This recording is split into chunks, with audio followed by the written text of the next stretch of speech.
Hey everyone, I'm Augusta, part of the Teams team here at Microsoft. Today, I will show you a cool feature in Workflows, and that is how to save a message to OneNote.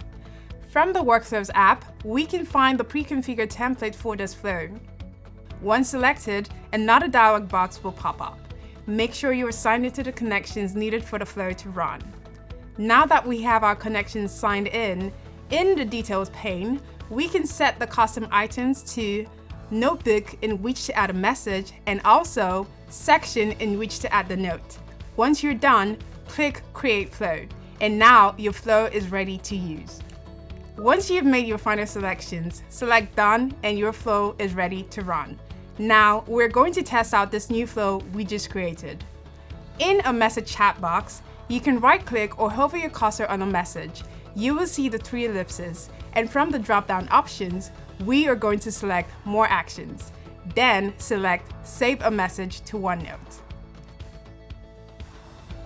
Once the action is completed, you will get a notification from the Power Automate chatbot letting you know that your flow was successfully run.